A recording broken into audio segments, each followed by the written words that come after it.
our friends in Zoom. And we have a few people on, right? Feel free to unmute if you have questions, comments, concerns, smart remarks, physical threats. They're all welcome here this evening. For those in the room, help yourselves to some pizza. I have to go get my charger. Oh, you're cool. Yeah, good. So we are very excited to have everyone with us here tonight for our conversation around building a business, right? What we're looking at here this evening is really a bunch of different options for how we can move forward with our business. You know, we do this dual career mastermind, you know, every 4 or 5 months. It's just an opportunity to have a conversation with folks in the evening that might not be able to make it typically into the office during the day or for another training. It also allows us the opportunity to, you know, have a more intimate, like, workshop sort of conversation, right? Because we've got a small group, everybody's in, you know, a similar space, trying to build a business, trying to make the most out of that real estate license that we all fought so hard to get. And so whatever you guys want to talk about tonight is fair game, right? So Miss Glenda asked the question about how many contacts should we make each day, right? I know a couple people popped in along the way and we added the Zoom room in. My first recommendation around that idea of how many people do I need to talk to each day is to really define what it means to talk to somebody about real estate. And so a contact, right? And you'll hear Gary Keller talk about this. I was just saying we have all of our rainmakers that are, you know, kind of joking amongst themselves because, you know, you don't need a better website. You don't need a better search engine optimization. You don't need better marketing. You just need to make 20 contacts a day, right? And that's some of the biggest teams in our market. Well, you know, 20 contacts, as I was explaining, might seem like a bridge too far. If you've never made 20 contacts in a day, don't set out and say you're going to make 20 contacts in a day from every day from now until the end of time. Give yourself some grace, set yourself up to win, right? Your real estate business is like a snowball, right? And what you want to do is get it rolling downhill. And the way to get it rolling downhill is find something that you can do every day that's going to put you in conversation with somebody about real estate. That could be door knocking, that could be circle prospecting, that could be talking to coworkers, that could be cold calling, that could be texting your people in your phone in your sphere of influence, right? What you'll find is if you say I'm only going to do that contact once every 90 days, unless there's a deal or opportunity there, you probably don't know enough people, right? You need to have 325 people, or you're going to go meet new people. Right? And those new people have to end up in your database. And so if you just make those 5 contacts a day, right, Monday through Friday for the next 4 weeks, everybody in this room will have a deal. It's statistically impossible for you not to get a referral or meet somebody who's like, oh man, you know, you'll hear this all the time. You know, it's so crazy. You called at the perfect time, right? And whether or not it was actually the perfect time, you're bringing forward a conversation that maybe they wanted to have. They just didn't know who to have it with, right? And, you know, for everybody, we have to get out of our own way that we're going to be bothering people or that people don't want to hear from us, right? There's going to be a lot of pretty wild stuff happening with the economy over the next 6 months, right? And so the headset we should all be putting on is that we've got to be in conversation with our friends, family, coworkers, past clients, and literally anybody that we can be as a service to help protect them and their wealth in the upcoming economic recession, right? So whatever your values are, whatever your mission statement in life is, whatever reason you got into real estate for, you can do it at the highest level by wrapping your head around the idea that by getting on the phone and calling or texting or Facebook messaging your friends and family and coworkers and past clients about the real estate market, about their real estate portfolio, you're going to help them, right? You're going to be serving them at the highest level, not annoying them, right? Because even if it's not them, it's the guy that sits next to them at the office. It's the person on the other team that got laid off, right? It's their cousin who wants to move back to Cleveland because he can work from home now, whatever it is. So you being in conversation and relationship with just 5 people a day is going to put you in a position to do more business and to do business on your terms. So before we dive into some of the content for tonight, we want everybody in the room and on the Zoom to just, we're going to go around the room, introduce ourselves, go around the Zoom, introduce ourselves. But what I'd really love to know is, what do you want to get out of tonight, right? Got a couple hours together. We got enough pizza for at least me and Roger. What are we going to leave here with in just a bit? What are you going to log off with that you're going to say, like, man, that's awesome, and tomorrow you're going to know how to put it into action? So let's start all the way in the back. We'll go around the room here first, and then I will throw it. I'll throw it over to the Zoom. So start. Hi, I'm Nikki Beechler. So I left a full-time career and got into getting into real estate and everything like that. I was gonna have all this time, kids going off to college, yada, yada, yada. Then kind of a job I really liked fell in my lap. Yep. And I was like, so there's gotta be a way to make both of these work, because I do like the real estate business too. Yeah. Haven't quite mastered that yet. So my goal tonight was just to hear what other people had done. I don't want to leave the job that fell in my lap because I really love it. But I don't want to leave this either. So Yeah. I'm kind of wrestling with that. So just trying to figure out, how to make both of them work.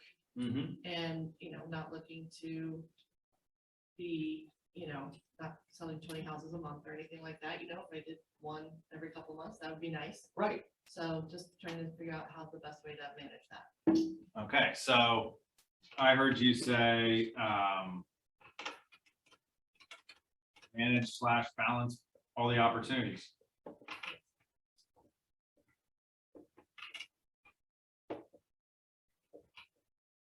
And I think it's an important thing to highlight. Sometimes people approach this idea of being dual career that it's like, oh, well, how do we make it so Mickey can do real estate full time?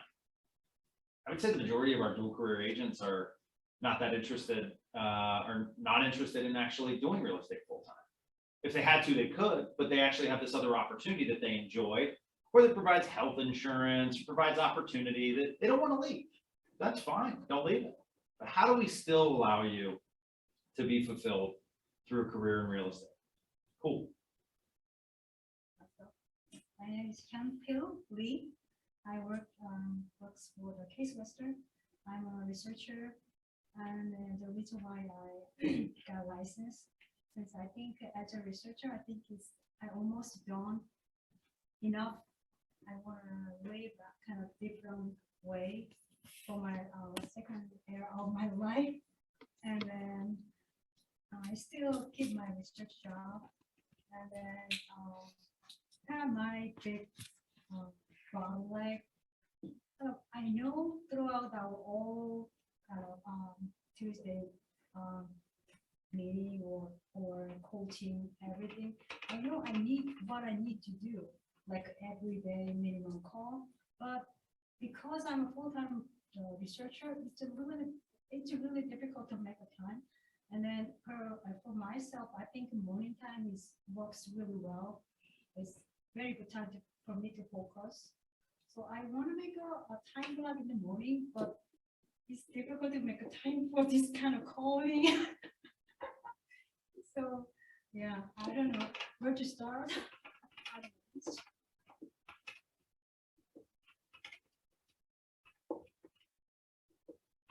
Got a time block for calls and contacts. Great. I work a full-time job and I'm licensed to do the insurance, auto insurance, but I prefer to work myself out of that and do the real estate Mm-hmm. because I feel more personal, more professional dealing with people, and I love the idea of helping them get a home, because I've been sold some houses. But it's hard to, to me being single, and you have to do everything and get your little bread and butter, but the job is keeping you enough to be like a dog chasing a bone. I hate to say it like that, being point blank. Yeah, yeah. But I always say that the two most addictive substances in the world are heroin and a weekly paycheck. yeah, because they know it's a form of slavery. And my thing is, I want to, even though the market has shifted, and it seemed like it's more a buyer. When I was a buyer, everybody was listing. Mm-hmm. Now as a buyer, and I want to say, do you still list? Do you think you still should be listing? And I'm gonna get your feedback about that as well, even though people may be skeptical in listing at this time, but do you believe I should just pursue that more and more and more and push it until I get that breakthrough in that area? Because the buyers run you raggedly, and they so tedious and nitpicky, I know everybody, even about their home, everybody. So you have to use empathy and compassion with them, but the buyers, you really have to put a pacifier in mind. So I want to learn how to move, from the job. And I need to just, like, I heard that every time you get ready to make a phone call, it seemed like the phone weigh a ton. So 500-pound phone. And so I got to build that muscle to pick up the phone. And what's the best time, since, if you're going to do the evening calls, in the morning time, she's talking in the morning, but you need to do the evening calls about, which is 5 or 6, 5 to 8, something like that. Because, these people really, sometimes they don't pick up the phone, sometimes they can get a little rude. And when I was calling people about listening home, that's all I got. What was the Fizbos? They said that they have a realtor themselves in the family. And if I want to list my house with a realtor, that I can use my family members. Like, well, who don't have a realtor? So those are the little objections, I'm trying to, but I think you want us to go towards even though the market on shift to buyers, they saying picking up, you still believe we should keep on pushing the sellers. Yeah, I'll explore that a little further, but the question, I'd answer your question with a question. If you could have one of two things, you could either have every listing in Northeast Ohio or every buyer in Northeast Ohio, which one would you want? The listers. There you go. There's your answer. Okay. There's your answer. No matter what, you're gonna want more listings, especially as a dual career agent, right? Because somebody else is selling that house. You're marketing it, you're dealing with the sellers, you're advertising it, you're getting people there, you're making sure that the price is right. You can do that at midnight, right? You want, my advice as a dual career agent, get a listing. Okay. The listings have babies. You get one listing, you can have another, right?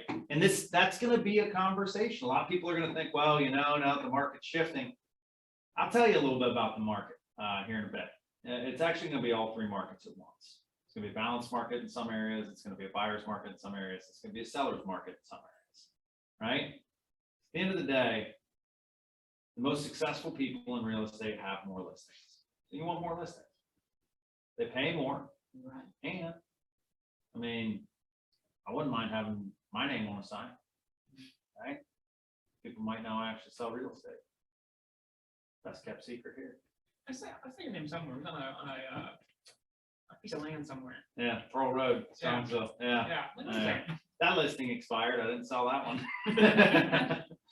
All right, Roger. Hi, I'm Roger Childs. I've been an agent for a little over 4 months. For me, my biggest thing is life has to be habit of getting in the way. In the last 4 months, I had an order removed. We had the flu. We had COVID. My wife got pregnant. Congratulations. Busy. Thank you. It's great. I plan using On the COVID. I was doing Yeah, that I first time. I knew which part you were scratching. You I'm looking forward to the, because I get paid paternity leave, I'm looking forward to using that to like really like ramp things up. Because my job workforce, it's good. I don't want to be there. My goal eventually is to be full-time real estate, but I have to do it in a way that I make sure that my wife and kid in the future have, health insurance and make sure, in stars. Yeah, so for me, it's just getting, my hard thing is getting them on that, also I suffer from imposter syndrome. I just don't think I know enough and not much start. Yeah. So is that, I mean, you wanna hit on that? Yeah, I mean, I know that's more of a personal thing. It seems like most people at least have something under their belt. I feel so new and And yeah, that's another thing. You feel like sometimes you don't know enough to even go out there, and you may get somebody say, "Yeah, list my house," because you sound so good on the phone. It's like, "Yeah, come on, let's see your presentation." It's like, okay, Yeah. Do it, I guess. So That's right. That's right. and We'll get into that. All right, now, the folks that are joining us on Zoom, feel free to unmute and tell us who you are. I'm gonna put you on the screen here so we can actually see you. Let's start, Ramondo, you're unmuted. Why don't you go ahead? Oh, thank you, Carrie. Okay, I'll go first. Good evening, everybody. My name is Ramondo Muhammad. I've been an agent with Keller since July 25th of this year. I think I shared some of the same goals as other dual career agents. What I would like to do is transition from working my regular job into working as a real estate agent full time. And I share some of the same thoughts as you do too, as far as feeling like I don't know enough. How do I make contact with all these people to become successful and so forth? And to make a long story short, I've always had a passion for real estate. I took the exam probably 20 years ago. After failing it 2 or 3 times, I gave up. But the idea of being into it never left my mind. So I always kept up on it. And here I am today. That's awesome. Well, we'll talk about, the 2 things I heard. How do you make that transition? And then how to make the contacts, like how to have the conversation.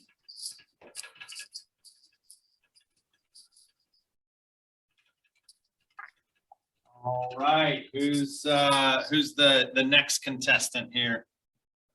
I'll go next. I'm Raquel. I've been with Keller since July 5th of this year.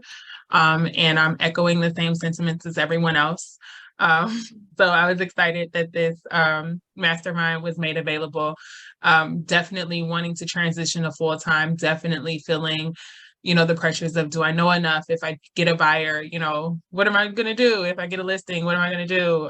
So just, making those transitions, making those contacts, everything everyone said, I'm feeling the same thing. So it's comforting to hear that I'm not alone in that.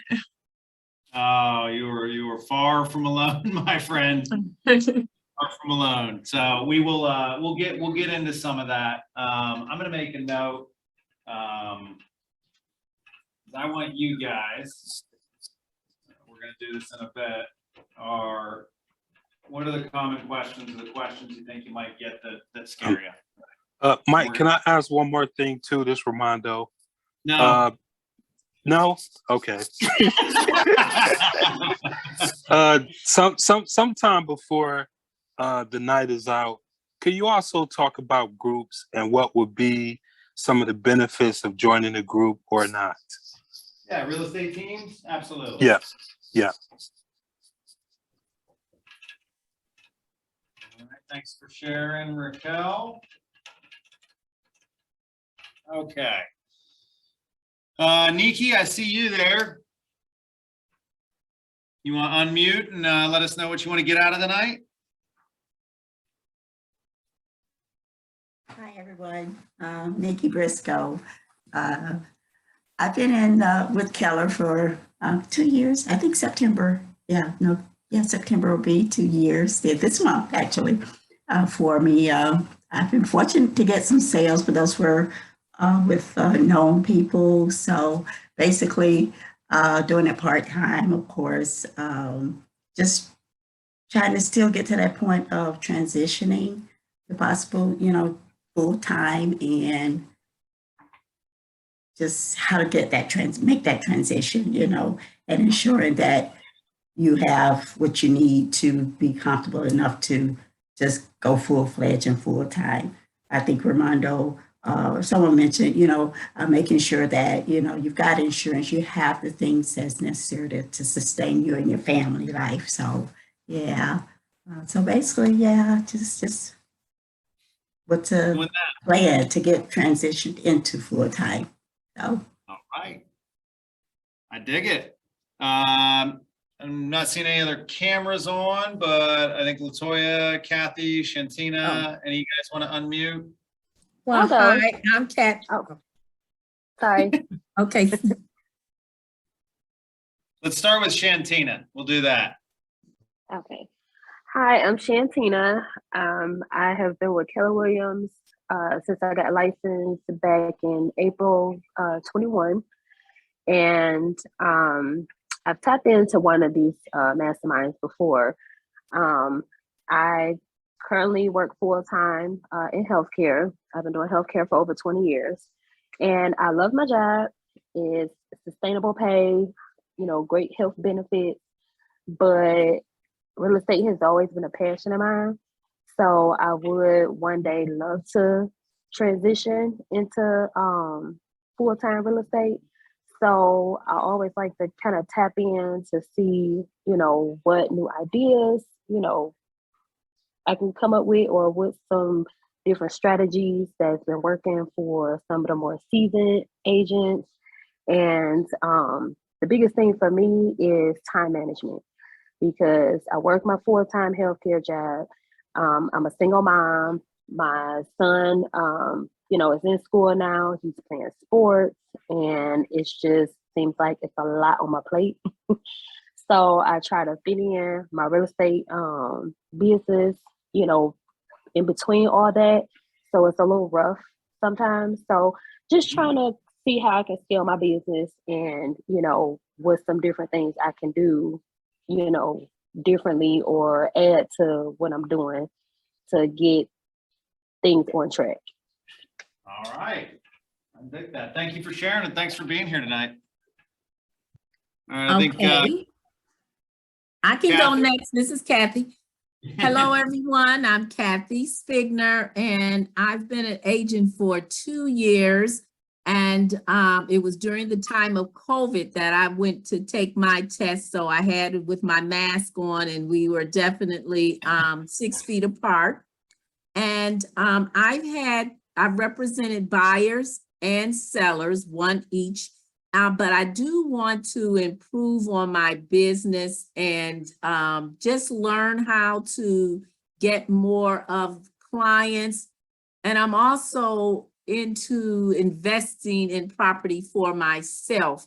I work full time, and so it's just trying to make time and to move up that success ladder. So learning some techniques. So I'm here this evening just to absorb and learn what I can on this presentation that we have. Love it. That's awesome. I have a question. I think I'm gonna focus on the circle prospecting, yeah. Now, when you call, what is a technique to get them to pick up the phone? Because a lot of people got the call ID and they don't know it. What is a technique you call? That's what I know. What is a technique that you make and use to for them to pick up the phone? Because many times if I don't know your number, I don't pick up either. I answered. I'm not answering. Right. So what is a technique?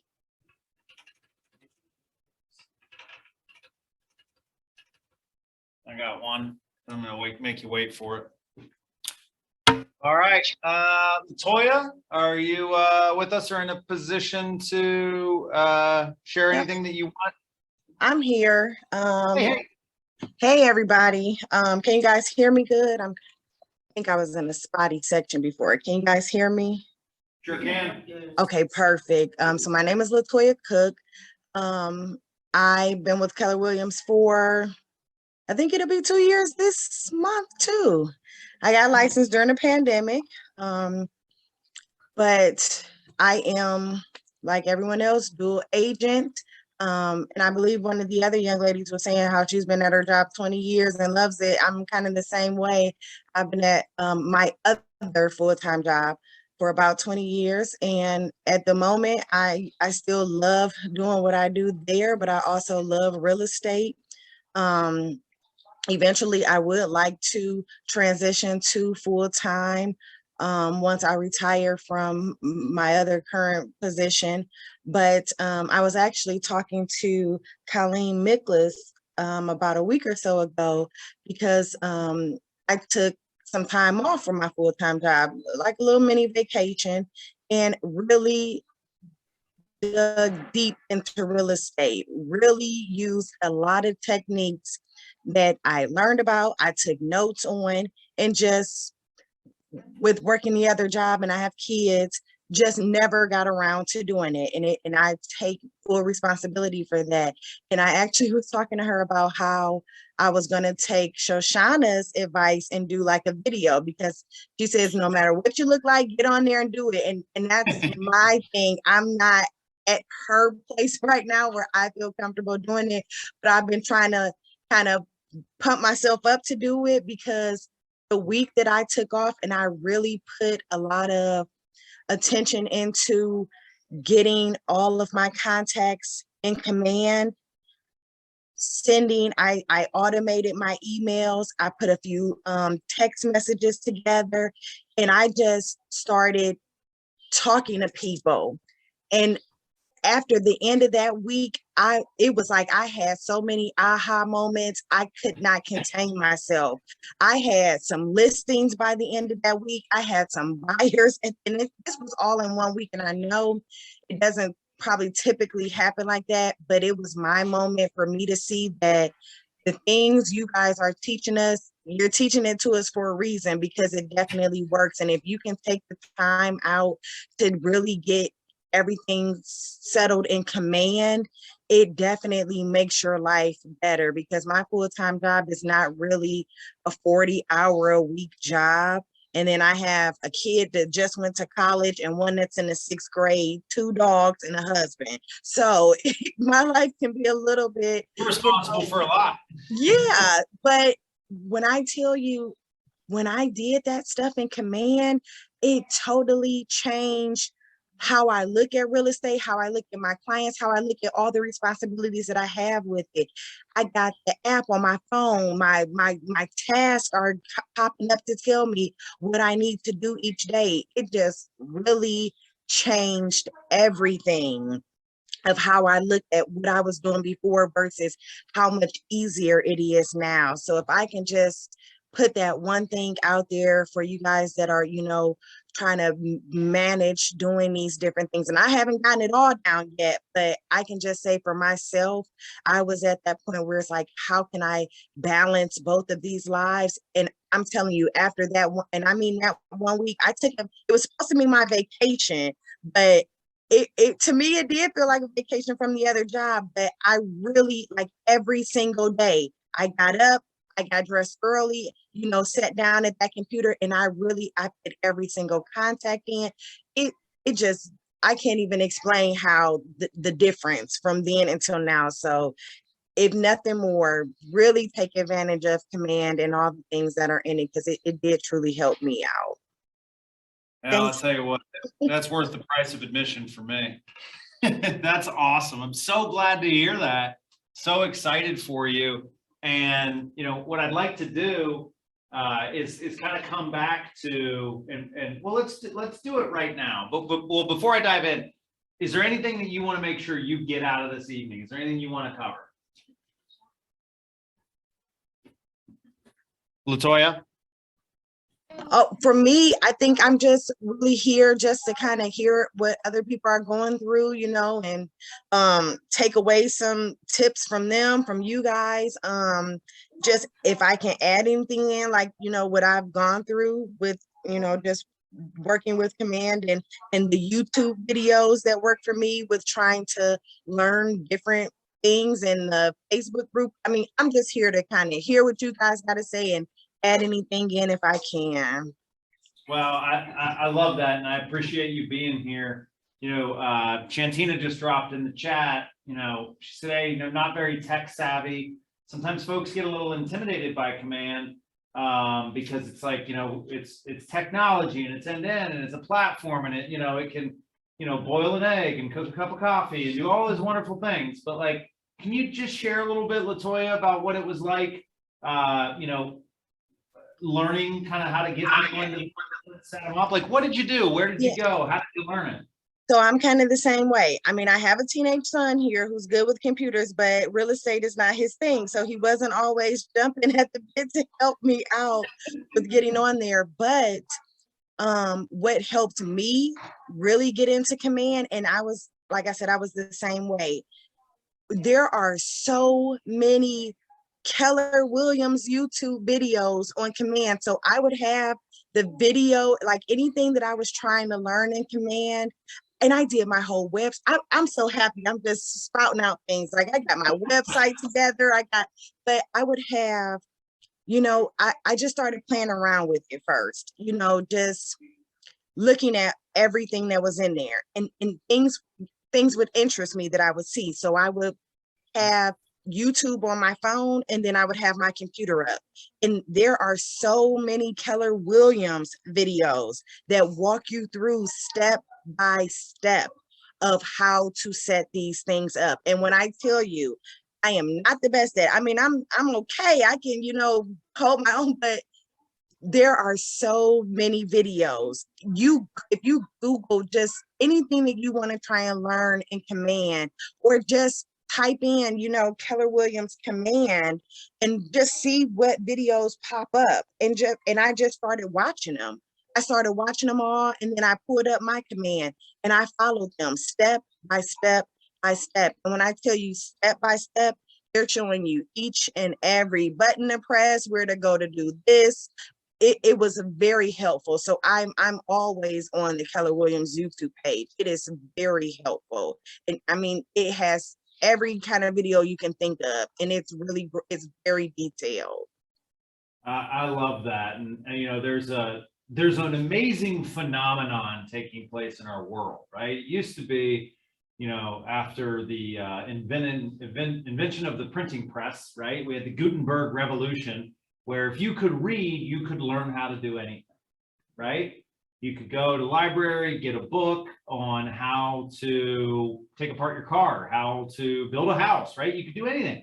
What's amazing now, and what Latoya is highlighting, is you don't need to know how to read anymore. You just need to know how to listen and how to watch. Seriously, like, and she's given a perfect example. Get into the Command system and then start clicking around, right? And you're not going to build Rome in a day, right? And you apparently can do it in a week, like Latoya did, but get in there for 30 minutes and just click around. It took longer than the week, guys, but you can get there. You know, click around, like, okay, here's where my contacts go. Here's where a smart plan. What's a smart plan? How's that work? And then go to YouTube and say, inputting contacts in KW Command. There will be a dozen videos. Carrie will drop in the chat and we'll send out his follow-up.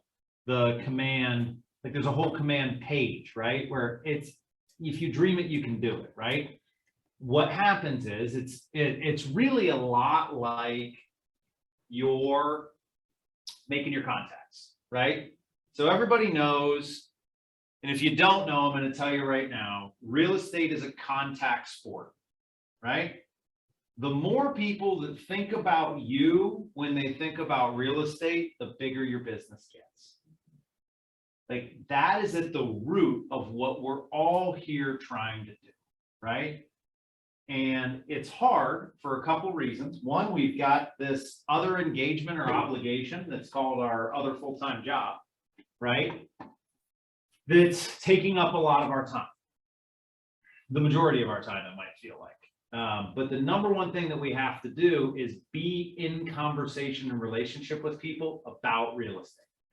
So what Latoya just highlighted is, a great thing. If you put everybody you know in your command contacts, and then you can set them up on 90-day call plans, which means every 90 days, it's going to say, call Roger, call Glenda, call Mickey, right? And then all you have to do is open up your command and call the people it tells you to call. And then you can put them on a smart plan where they get an automatic email every month about what their home's worth. You need to know their home address to do that, but as soon as you have that, then you can set it up. So then they're going to hear from you 16 times a year about real estate, right? If you talk to 5 people a day and they all get an email every month from you, I promise, like, that is where the business will start to flow through. As Latoya said, if you just get in a conversation about it, because, and I'm going to get a little nerdy here, and then we're going to start knocking some of these off. The way the brain works, right? It is not logic based. It is not emotionally based. It is pattern based, right? So your brain is about 8%, is about 3 or 4% of your body weight, but it uses about 30% of the energy in your body, right? So it's what we call an energy hog. It's very inefficient. So it's always looking for ways to be more efficient. So what's happening in everybody's brain is we're trying to build patterns and categorize people, right? And we're trying to say, like, okay, I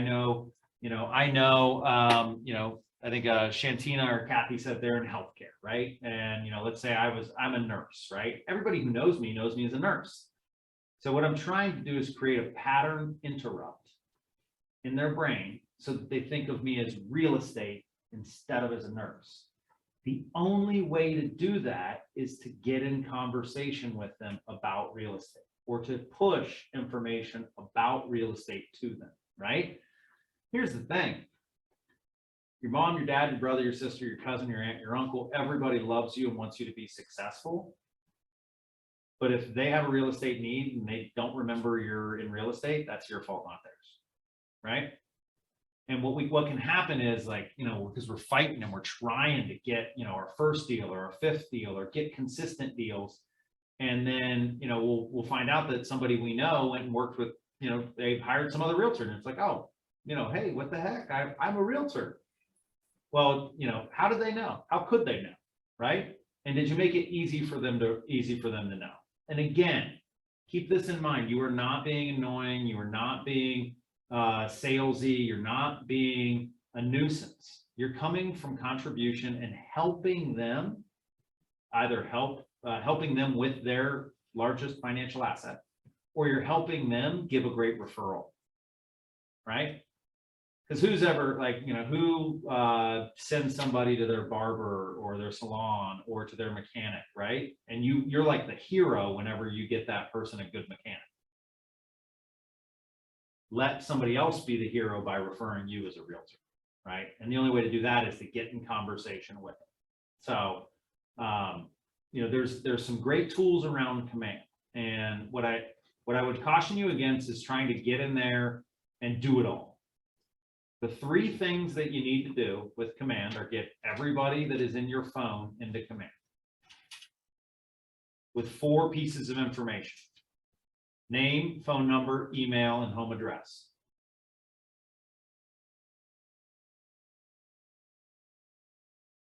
Those are the 4 most important pieces of contact information. I guarantee you already have 2 of them for everybody if they're in your phone. I've never put anybody in my phone with just a name. That'd be kind of weird. Right? So then your easiest first contact is to anybody who you don't have their name, phone number, email, and home address, all 4. Maybe you've got name, phone number, and email. Maybe you've got name, phone number, and home address. So what you do is you call them and you say, hey, Glenda, it's great to hear from you, or it's great to talk to you. blah, blah, blah, small talk, small talk, small talk. Hey, listen, I was uploading contacts into my database for my real estate business. Oh yeah, I'm in real estate. You didn't know that? Oh my gosh, that's so crazy. Yeah, I'm in real estate now. And I thought of you, and I thought you might want to receive, you know, some of the cool marketing and some of the information about the market that I'm going to be sending out. So I wanted to get your home address. So that's the long way for somebody that you kind of know. Or you just be like, hey, Roger, where do you live again? And then you're in Northeast Ohio, guys. No one's going to be like, why? What do you want that for? They're going to be like, oh, I live at 1189 Warren Road. Because it's Northeast Ohio and people are nice, right? Like, it's not a, and also you're a realtor. If you don't know where people live, it's kind of hard to do your job. So anybody that you don't have those 4 pieces of information for, you just call them and ask for it. And you explain, I'm putting people in my database because I want to be able to communicate to you about what's going on in the market. Would it be all right if I sent you some stuff? Who's going to say, no, I don't want your stuff? These are your friends, families, and coworkers and colleagues. I'd say what stuff? Huh? I would say what stuff? What stuff? Well, you know, have you seen there's a lot of stuff going on with the markets, interest rates. I'm sure you've seen housing in the news. You own your home, right? Yeah. So it's just an opportunity for me to keep you informed about what's happening, what your home's worth, and, you know, help you make better decisions around your real estate portfolio. When we think about scripts, guys, everyone's like, oh, what's the script? That's a script right there, right? So, you know, write it down, use it as your own. Now you have all that information. The only 2 other things that you need to do are put them on a monthly neighborhood nurture smart plan. That gives them an email every month about the value of their home and everything that's sold in their neighborhood in the last month. And then put them on a quarterly call plan. Those are both existing command. All you have to do is check the box next to their name and hit add to smart plan like it is. And if not, if you can't figure that out, go to the YouTube page, watch the video. But if you do that, then all you have to do is log in a command, use the app on your phone. Here are the people that I'm going to call today. You call them and you're done working for the day. Because when it comes to time management or just doing the right things, most of us are in the spot right now where, you know, we have to solve the problem that's in front of us, which is we don't have any business in our pipeline. Let's assume that that's the problem. There's going to be another problem down the road if you do this consistently, where you have 5 people who want to buy a house, right? And there's, you know, and you got to run them all over God's green acre. That's a different problem that requires a different solution. You're going to be talking to somebody and they're going to want you to list their mother's home, right? And then maybe you've never listed a home before, right? But only solve the problem that's in front of you, right? And I promise you, you guys are in the best company to know very little and have success. Because, Mickey, if you've got an opportunity, a deal, right? Maybe a listing that, you know, is in a neighborhood you haven't worked before, or maybe it's something you're not entirely comfortable with. If you called Nancy Immerman, do you think she would help you? 100%. Yeah. You know, if you called AOJ, if any of you called me, if you called Jade, right? Like, there's nobody in this company that won't, you know, there's, when everybody onboarded with the company, you got a list of everybody who was in the ALC. You can literally just call a random person on the roster and ask them for help. I promise you, the reason they're with this company is, one, so that they can make that call. And people also love receiving that call, right? So let's dive a little bit into the imposter syndrome thing here. But those are your 3 keys to success with Command. And then once your business really gets rocking and rolling, right? Or, you know, like Latoya said, once you get in there, it's kind of fun. It's intuitive. Anytime you run into a roadblock, you go to a YouTube video, you're going to end up with a website, some sweet Facebook ads, all sorts of stuff, if you want it. Because this is the really interesting thing. You don't necessarily need all those. None of them hurt, but what they can do is help your confidence. If somebody asks you, what's your website? And you can tell them it's rogerchilds.kw.com, they might never go, but they're just asking because they want to see if you have a website, right? Or same thing with business cards, right? Most people like having business cards in case they need them. Most people like asking for business cards because it checks to see if you have one. Nobody ever takes that business card home and types it into a database. If you do that, you're gonna make $1 million, right? So imposter syndrome, where was that? Right now. Right here, yep. Sorry. Wow, if it was a snake, it would have bit me. And I am an imposter when it comes to someone who knows how to read. So what exactly is going on here? Let's explore this a little bit more. Like, what do we mean when we say imposter syndrome? I guess for me personally, it's like, okay, I know the fundamental things needed to be an agent. I passed the test. Yeah. That is obvious. Sure. But when it comes to everything else, pretty much, I just don't think I know enough. And I mean, How much do you need to know? realistically, you don't need to know everything. I know that, but it's more, like you mentioned, solving the problems that are in front of me. Right now, realistically, my main problem is I have no potential clients. Right. That'd be the first problem. But then, but I think the reason I'm worried about that is like, crap, once I have a potential client, what am I gonna do? Yep. And What do you do for a living right now? right now I work for a custom apparel company, Apartment, custom apparel company. custom apparel company. All right. And people like to work with you? Yeah, We assume so. yeah, they do. Okay. And why do you think that is? Generally nice guy. Yep. I try to help people. Yep. I get stuff done. Yep. That's pretty cool. Yeah. Yeah. According to the National Association of Realtors Annual Home Buyers and Home Sellers Report for 2021, was the #1 quality that was valued by consumers of their real estate agent. Nice. Well, Relationships, trust. You show they care. They were liked. communication. Communication, right? That's #1.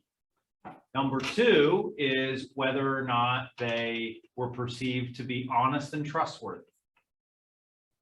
And #3 was knowledge of the real estate market. I think you have to get down to #6 on a list of only 8 or 9 to get ability to navigate the transaction. Right? Now it's important. Those are the people who successfully bought and sold. I imagine if you had a deal blow apart because your agent doesn't know what the hell they're doing, you'd probably say that that was a big priority. Here's the thing, whether it's through productivity coaching, through mentorship in the office, through the support of people that you build relationships with, if you have a question, we're going to help you solve it. And so the idea here is that if we focus on the small dominant, right, in that if we have a opportunity, then we can learn in real time, right? Instead of learning in a hypothetical. Because there are 176 things that a real estate agent has to do, potentially in a transaction. You don't need to master all those to do your first transaction. There are actually only 10 things in those 176 that require a real estate license, right?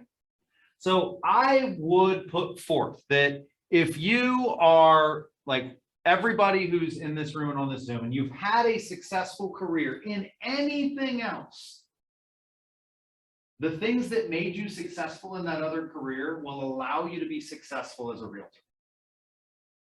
And so be confident in that, right? In the immortal words of Kanye West, everything in the world is exactly the same, right? I mean, look, we have people who are in healthcare, people who are in custom apparel, people who are in insurance, people who are in research at Case Western Reserve University, people who used to fold t-shirts at Abercrombie. Like there's literally, this is what makes real estate such an exciting industry to be a part of, is that we've got 12 people in this mastermind right now with 10 different backgrounds. It's not like we're all sitting here saying, well, yeah, you know, I sold copiers and printers for 20 years, and then I sold insurance for 10 years. I mean, we've got school teachers and doctors and lawyers. And so the fundamentals of you being a strong fiduciary for your clients already exist in who you are, right? If you understand that the top three most important things for them are, one, the fact that you talk to them, two, that you are honest and trustworthy as a fiduciary, and three, that you have access to all of the data in the MLS. So as you sit here before me today, you are checking every single box that 70% of consumers last year said was most important to them. So if that doesn't give you confidence, I can say it all again. Now I'm going to walk you through a model. This is one about embracing this process of growing as a realtor. This is the same, and this is going to be not necessarily unique for dual career, but it's important to understand as you lean out into this opportunity and battle back against, I kept stepping on something that was driving me nuts. I saw it, yeah. Your imposter syndrome. So there are 4 quadrants of knowledge. There are the things that you know you know. What's your name? What's your social security number? Where do you live? Where are you right now? Right? Those are things that you know that you know. Then there are things that you know that you do not know.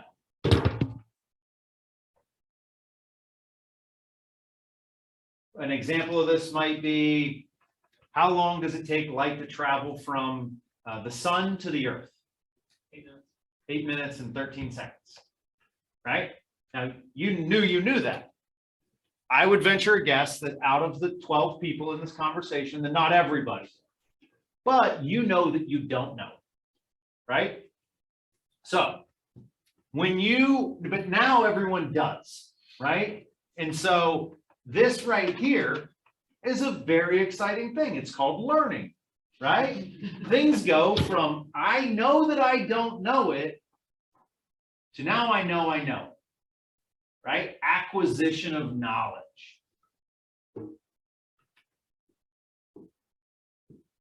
This is the deadliest thing in the universe. It is the bucket of knowledge that we don't know that we don't know. These are blind spots. These are the 176 things involved in a real estate transaction, right? There's no way that you will know everything that you need to know, or that you will even recognize what you don't know without taking a shovel and moving things from the things you didn't know to now you know you don't know them. This is learning. This is experience. There is no class, there is no consult, there is no coach that will replace picking up the phone and having a conversation with somebody about whether or not they want to buy, sell, or invest in real estate, or if they know the current value of their home, or if they're concerned about the shifting economy, right? Because this is how you cure imposter syndrome. You just go do things, right? Just do it, right? And so what happens is every time you have a phone conversation, or every time somebody hangs up on you, or every time that somebody asks you a question that you couldn't even possibly imagine having been asked, you're gaining experience, right? Now, the goal is to go, okay, you go out and you do things and you move from don't know, I didn't know it, to now I know I don't know it. And then you leverage this big, beautiful, best real estate brokerage in all of Northeast Ohio to learn it. or you go on YouTube like Latoya did and you learn how to do this thing on command, or you go and you focus on the acquisition of knowledge. The problem that happens is this over here is our comfort zone, right? We want to do the things that we know how to do. We just want to get the things that we don't currently have. Might as well try and spin straw into gold, right? The goal here, and then the other thing that happens is we focus too much on this bucket, right? And all we do is learn and learn and learn and learn. And then we run out of things we don't know. Well, then we feel like we know a lot, but what we haven't done is replenish this bucket, right? Now, what happens over here, there's this other really weird thing that happens. There's this bucket of information and knowledge called the bucket that you don't know that you know, right? This is where mastery comes in, right? It's like when you watch a Hall of Fame baseball player turn a double play, right? How do you know where to throw the ball? He doesn't even know. Michael Jordan shooting free throws with his eyes closed. He doesn't even know, right? Here's the thing, guys.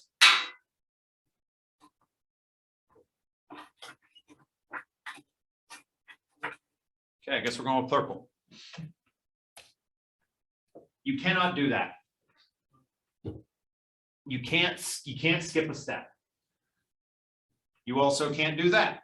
You also can't do that. It has to flow like this. And this starts with action, right? And this starts with education, and this is education.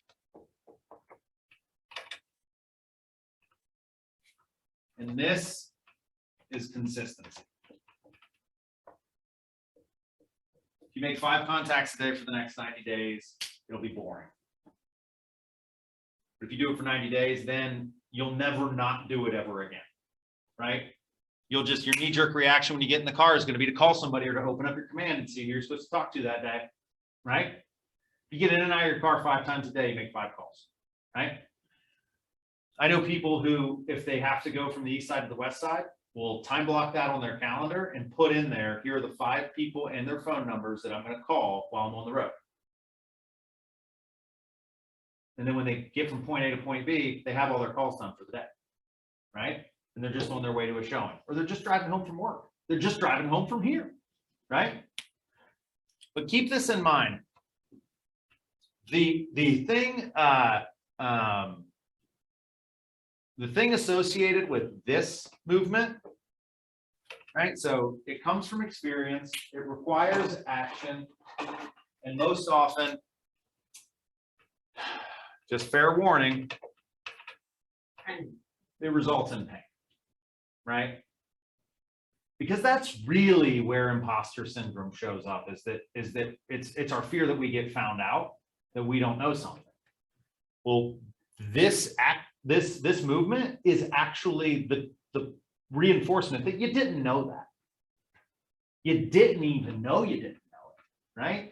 You can beat yourself, oh, how dumb could I be? Or I need to know everything now. The emotion or feeling associated with going from not knowing to knowing is typically pleasure. It's good to know things, right? And then, just so you're aware, the feeling or emotion associated with this guy, typically boredom.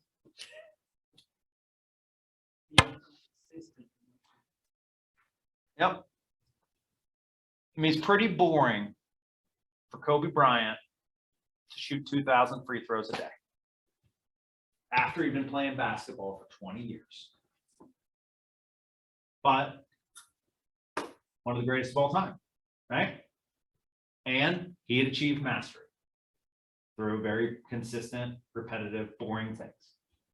He wasn't out there practicing, turnaround, fadeaway hooks.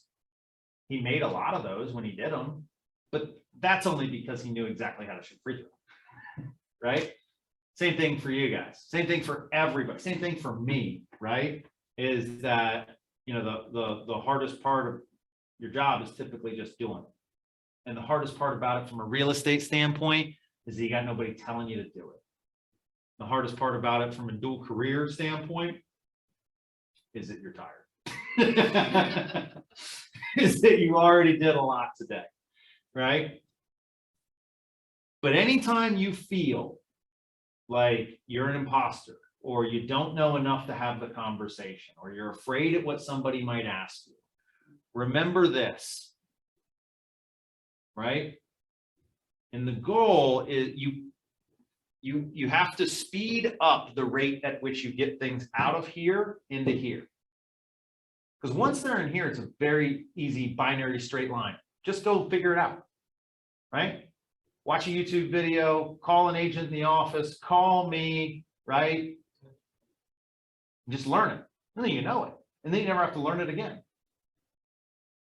And use it a bunch, and you'll never forget it.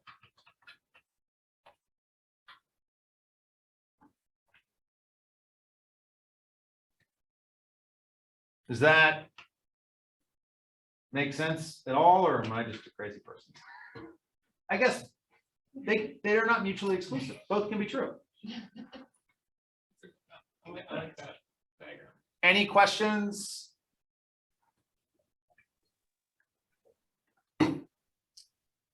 I promise you guys, nobody has built a career in real estate by learning everything and then going out and build, right? You got to build this bike while you're riding. Now, we've got the plans, we've got the schematics, we've got all the tools. I tell them I have a team. Yeah, well, you do. You do. You got a leadership team, right? You got a mortgage loan officer on your team. East side people got John Hadley, west side people got Don Jarecki. You got a title company that's on your team. And so power perceived is power achieved, guys. Yeah, we'll have somebody on my team. You know what? Before I give you the answer to that, this is a script. That's a really good question. Before I give you an answer to that might have changed since the last Fed meeting. Why don't I put you in touch with my mortgage partner? Okay, they asked some crazy question about how VA loans work. I don't know how VA loans work. When I get a question about VA loan, I just call Sean Hadley. You know what he has? 22 years of experience. There's no way I'm ever going to know as much as Sean, right? So why the hell bother? You just call Sean. You know what Sean's job is? Answering your questions.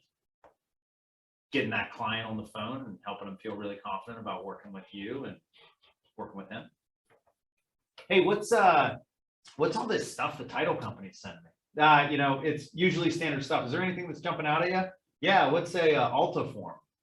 Oh, you know what? It's an important form in the process. I'm actually going to have one of our title team, somebody on my title team, give you a call and just make sure you understand every single piece of it. Right? Here's the thing.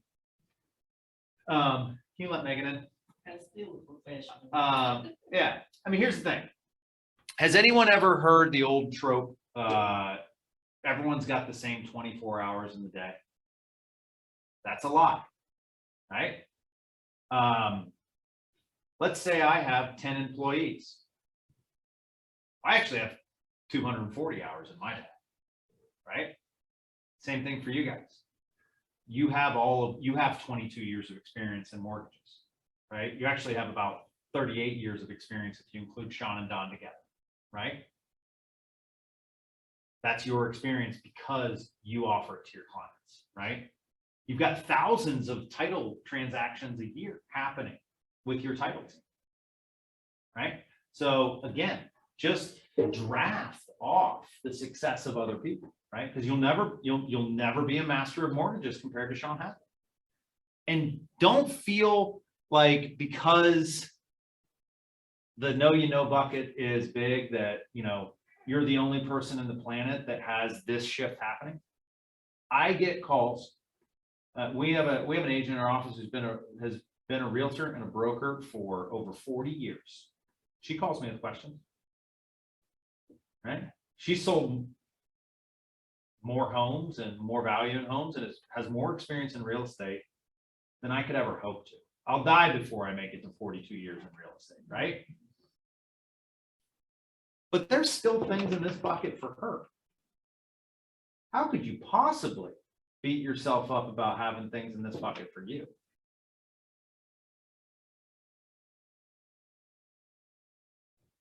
Give yourself some grace. Get into action. Sound good? Can you guys hear me? Can you guys Yeah. hear me? Yep. I'm gonna move around. I wanted to just, because you mentioned, how we have the team there to help us. And that was one of the many things. And I don't want to keep butting in, but when it comes to real estate, I just love it so much. I just can talk about it all day. But one of the things that helped me as well was, and did I hear that Jade was in the room there? No, she's not, but I Okay. just threw her out. Yeah. Well, one of the things that I did early on that helped me even with title, I called up Jade. And I called up another person from another title agency. I was like, I'm new, and can you just go over a few things with me? Just let me take some notes.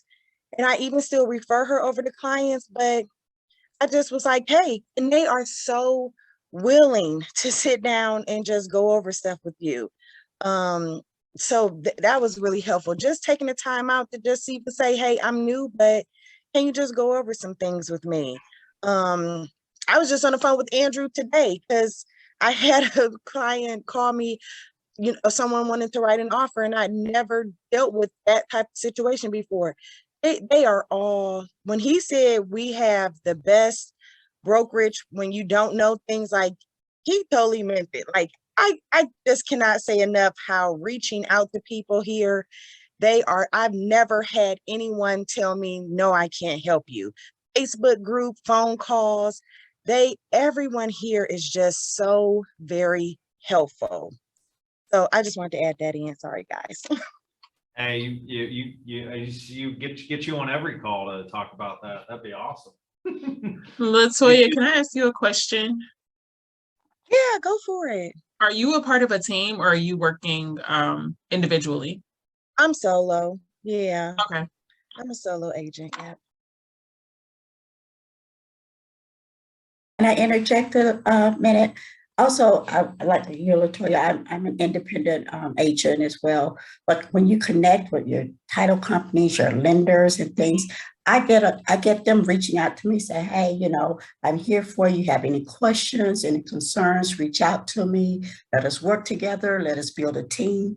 So it's just a matter of communication and getting out there and just getting in touch with people. All those people that you need on a real estate for a real estate transaction, just get in contact and keep those contacts. And when you need something, trust me, as Latoya said, they're there for us. So No one say anything about scripting. How do you think we should do the scripting? Yeah. I mean, I think It just pop in your head what to think. You just quick on your feet. yeah, but I mean, the only reason is because I've answered those questions several times, right? And so, yeah, it's great to have a script. Your script, it's not like there are some magic series of words that if you string them together, that somebody immediately buys a house. The purpose of a script is, hey, when I call somebody, what am I going to say? Or when somebody asks about interest rates, what am I going to say? There's a pretty good chance that anybody you talk to about real estate is gonna ask one of two questions. Oh man, I hear that market's pretty crazy. Or, oh boy, I hear things are getting pretty bad because of interest rates. 100% chance that somebody's gonna ask you those questions. So how do you want to answer them? You can answer them however you want. The purpose of a script is to be more efficient. So when you get the question you know is coming, the answer rolls right off your tongue. Right? And that's yeah. So it's like, the easiest way to do it is just have a conversation, see what you say. Half the time I'm talking, I'm hearing it for the first time, just like you guys. Right? And if I say something that's particularly clever or funny, I try and remember it, I write it down, and then I say it again. right? And so again, it might just be a matter of like, have a call, see what you say, see if you like it. If you do, write it down, and then that's your thing to say. Scripts are not, it is just your the response that you're gonna give whenever you get a certain question, right? Or it's a series of questions you're gonna ask to get to a certain outcome. So the most valuable script that you can know for making your contacts, right? We're gonna go back to 5 contacts a day is gonna be the goal. And you can either call, you get to pick. You can call people you know, or you can call people you don't know. There's no other version of people out there. You either know them or you don't, right? And some people are really comfortable talking to people that they know, right? The phone's not as heavy. They're more likely to answer. It's a warmer response as long as you're not calling any exes, right? And so the script that you want to use for people you know is called the Ford script, F-O-R-D.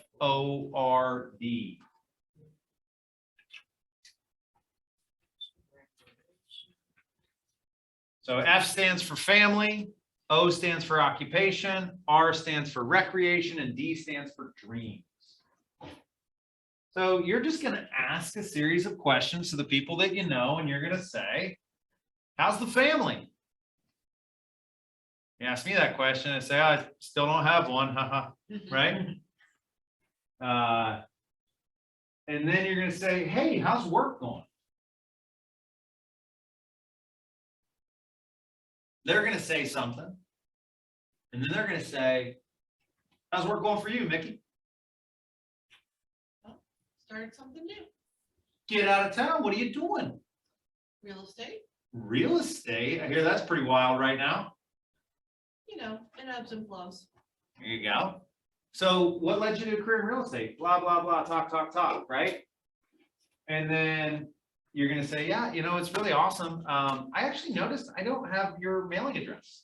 And I'm sending out some market updates. I'd love to throw you on the list. Would that be all right? Yeah, sure. What's your address? Boom. Now you've got that completed contact. Then you go through with the rest of the script. R, recreation. You guys do anything fun for Labor Day weekend? You guys get any fun plans for the holidays? Or like think about any time of year you've either just come off something recreational or you're going into something recreational, right? In December, it's holidays. Or what are your plans for next year, right? And then it starts to flirt with the dreams thing. Hey, got the little one on the way. We do, yeah. Yeah, that's crazy, man. Like, so what are you doing? You just gonna you building an addition onto the house, or where's the nursery going? Gotta find a house first. Oh, wow. Well, where are you guys looking?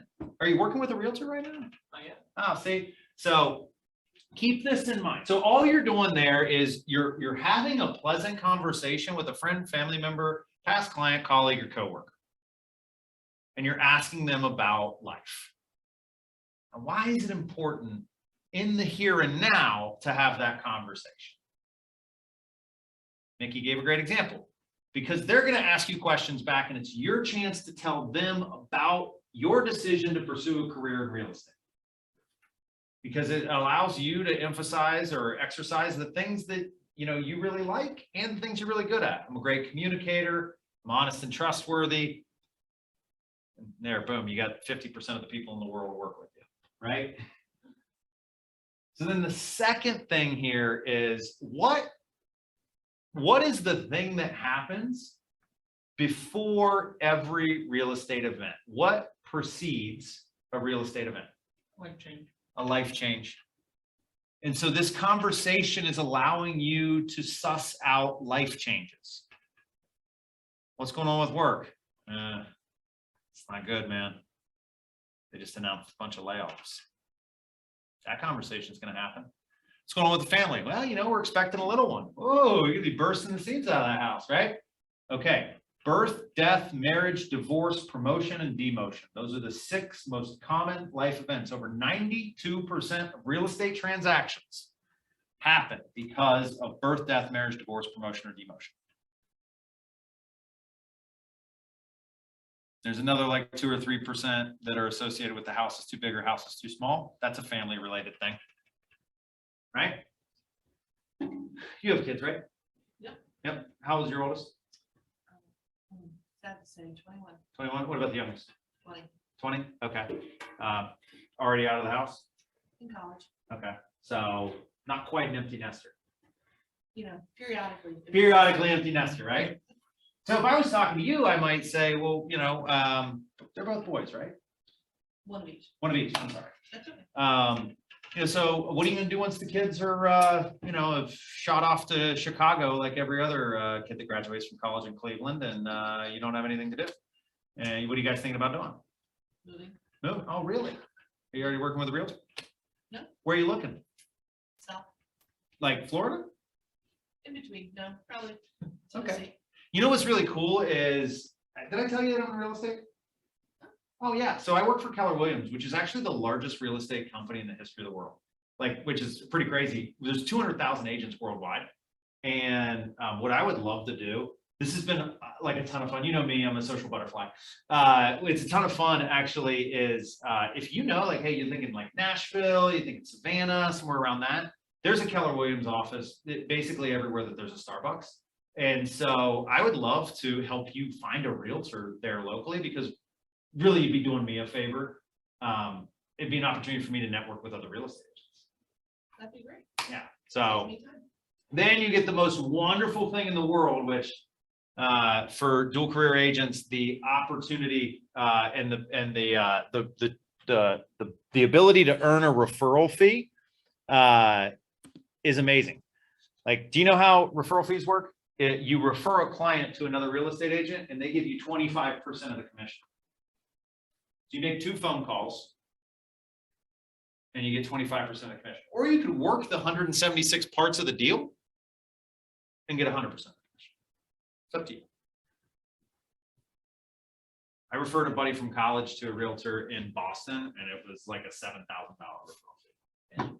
Yeah. That's a good place to refer to. And I was like, I don't even know why I'm bothering doing real estate transactions, right? But so the Ford script is going to get you into conversation and just, again, we're coming from a place of care, concern, contribution. We want to help people, right? And you can, you see it in the Facebook group. You can find it through KW Command.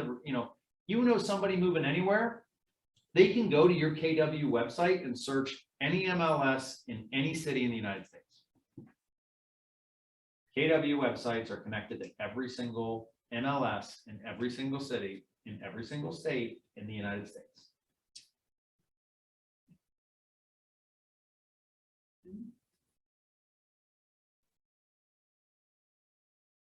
Pretty cool stuff. Yeah. So if you're too busy to do real estate transactions, you could just make the phone calls and then find somebody else to do all the work.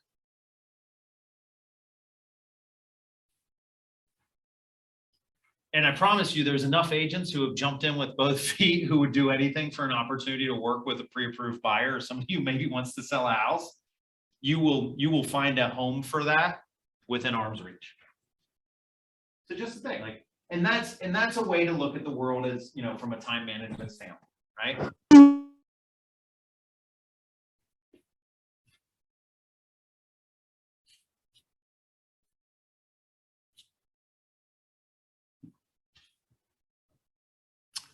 No idea who Bob John is. I did. Yeah, I saw him up there, so I clicked him in. Well, I just looked at their email and it's weird. I don't know. What did I say? History's mysteries. All right, so let's talk through some of these. I want to be respectful of everybody's time. So I think we pretty much we hammered the imposter syndrome, right? If anyone's still feeling that, see me after class. We will repeat the lesson. So managing and balancing the opportunity for both jobs, right? The most valuable thing, the most valuable tool in your toolkit as a realtor dual career or otherwise, is your calendar. Right? And if you have somebody else setting your schedule for you at your other job, or you have dominion over your schedule at your other job, it can be, those can both be equally difficult challenges, right?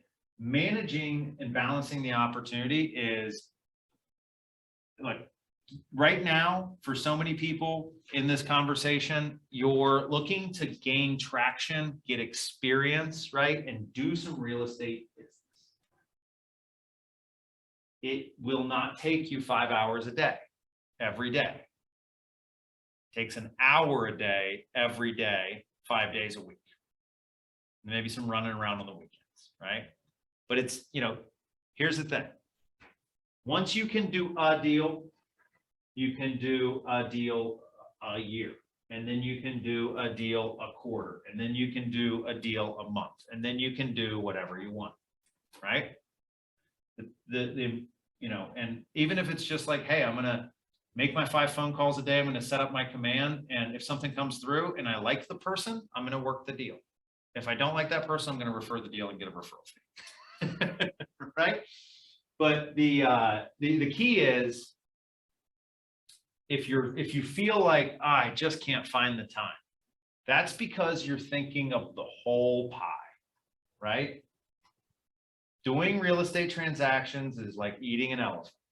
We all know how to eat an elephant, right? One bite at a time. One bite at a time, right? And so, you know, I think Latoya gave us a great example of, like, she carved out time. She took a week off work and she got it all set up, right? So all she did was take what would probably taken, you know, 2, 3, 4 weeks, and pulled it all into one. That's a strategy, right? But if you do something every day, it's just like I said, you're not going to sit down, get your tea, get your pen and notepad, get your contacts open and make 1 phone call, right? But if you do that and you make your 5 phone calls, then you feel like you did something, right? And, you know, again, over time, how many people called 100 people in the last month? Talked to 100 people about real estate in the last month? The last 30 days, last 4 weeks? Probably no one. But if you talk to 5 people a day, Monday through Friday, about real estate, in the next, that's 25 people a week. Over 4 weeks, that's 100 people. Now, 8% of the population is going to buy or sell. So, depending on the 100 people that you talk to, there's a good chance that 8 of them have a real estate need some point in the next 12 months, right? So if you get to 125, that 8% starts to, or sorry, get to if you get to 140 contacts in a week, that 8% starts to look like 12, which means that there's 1 person every month, right? If you get to 100 contacts, there's a pretty good chance that over the next 12 months, there's people there. Now, here's what the great thing. All of those people know 100 people. So when you talk to 100 people, those 100 people know 100 people. So you actually have a node in the network that allows you to touch 1,000 people, right? Sorry, 10,000 people. 100 times 100 is 10,000. So then that's where you get your referral opportunities. That's where, like, no, I think I'm good. We actually just moved 2 years ago, but my brother's coming back to Cleveland. That's awesome. Do you know if he's working with a realtor? I don't know if he is. I'd love the opportunity to try and help him, right? Boom. That, you know, that's a deal from a contact. But again, don't overthink it. 5 contacts, you can do that in 30 minutes. And I really encourage you to use the car. Don't take notes while you're in the car. What you do is you get off the phone, you send a text message to yourself, you do it as a voice note. Just talked to Roger. They got a baby going to be due in the first quarter of next year. So probably time for them to start looking for a new house. Send them a follow-up of everything that's available in Lakewood right now. Right? Then when you get home, you do those things.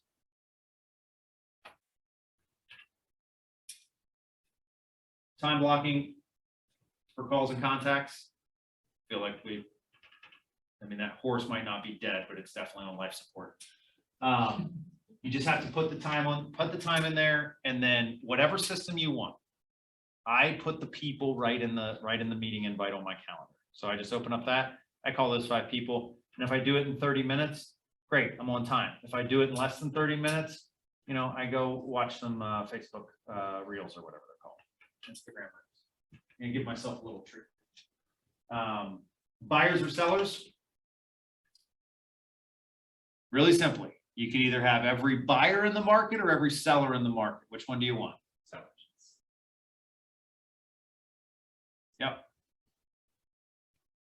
There are real estate agents who, as individual agents, will sell 100 listings this year. There is no individual agent working as an individual agent that will sell 100 buyers this year. That makes sense? You are trying to be as efficient as possible with your time. Listings are way more efficient. Harder to get, but easier to sell, or more efficient to sell. When it comes back to making the transition, we already established making the contacts, hit a little bit on time management, pick a few things to do and do them every day. Finding clients, investing, and technique to get answered. Oh, so real quick, the technique to get somebody to answer the phone, it's not 100%, right? But if I called you and you didn't pick up the phone because you didn't know my number, right? You wouldn't pick up the phone. What if I called you right back? You had 2 calls from the same number in rapid succession. You might think I was actually trying to get a hold of you. So, Yeah. So I just try that. And I have done that. I have actually picked up on the 7 call, and they don't say anything. So I can think it a scam, Could be. you know, like that. But here's the thing, it worked on you, Right. work on other people. It's called power dialing. Yeah. Yeah. What about just following up that call with a text? Like, hey, sorry, I missed you. You know, Yep. this is so-and-so or whatever, just want to, you know. And if you're calling people that you know, if you're. Oh, if you're calling people that you know and they don't pick up, just leave a voicemail and send a text. I think you were given the example of Circle Prospects. Oh, just When you're calling people you don't know, yeah, if I don't know the number, I might not pick it up. You can leave a voicemail if it's available, or you just, what I would do is call them right back. They pick up and like, you know, they might be like, hey, what do you want? And be like, oh, that's weird. It just kept ringing and ringing and ringing the first time or whatever, you know? Then say, oh, okay, then they immediately become a little bit less defensive. But if you call twice in a row, it would seem as though they should pick up the phone, right? So, but don't call everybody once and everybody again, because then it just looks like you're round robin. If you call twice in a row, it's like, oh, I better pick up the phone, right? All right, so finding clients, I'm touching on that because that's, I think for most of us, if we are in a position that we can talk about real estate in our other jobs, right? If there's not like a moratorium on you being able to talk to your colleagues, what I would encourage you to do is try to get 1 or 2 good stories, right? Go sit in, like you see those people who post on the website or the Facebook, need somebody to sit in inspection, need somebody to show this buyer a house, right? Yada, yada, yada. If you can, take advantage of a few of those, right?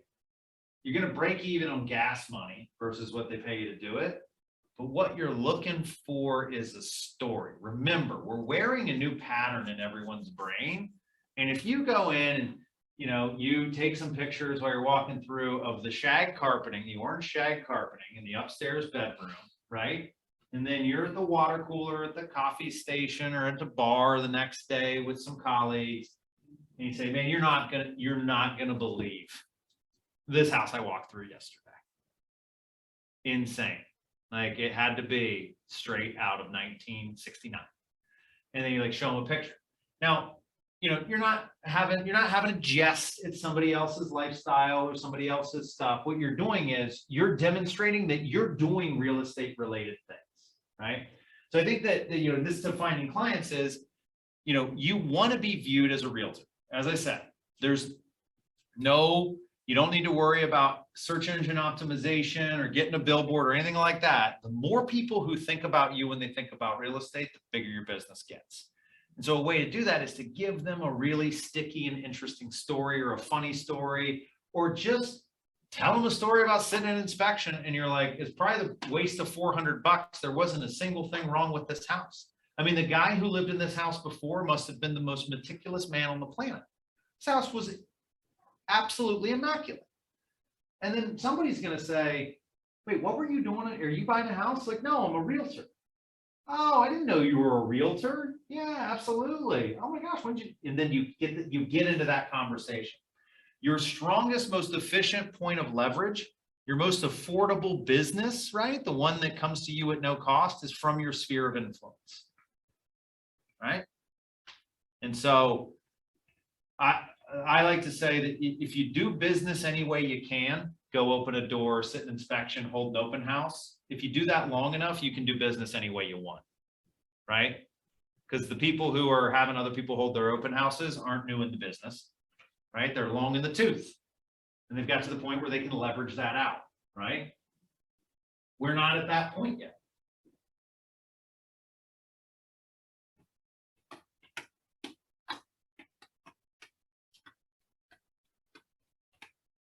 All right.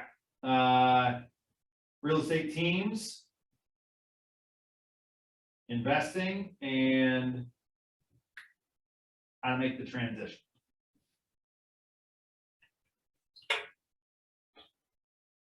I'm going to go into how to make the transition. Can I ask another question? You absolutely can. So, opportunity time. Yeah.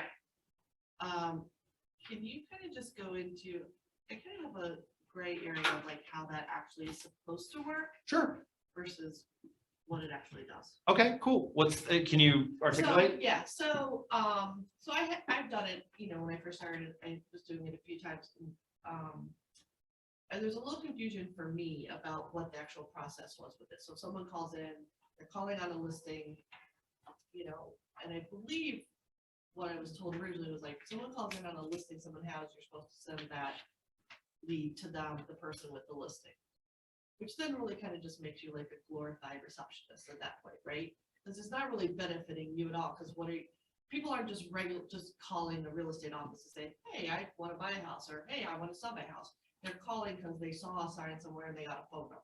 Mm-hmm. So how is that beneficial to people running the opportunity time? Yeah, so what should happen, right, and what is happening again, and the way, like, the letter of the law is, so where the confusion comes is if nobody answers the phone here at the office.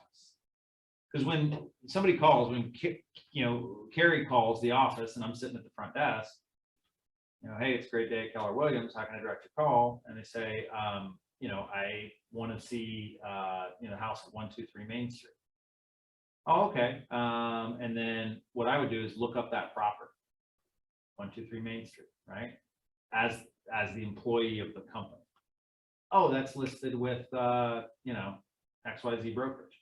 Okay, I'm going to transfer you to our agent on duty, right? If I see that Roger has that listing, it's my job to transfer that to Roger so that it's not making it to you. If Roger doesn't answer, then I push it to you.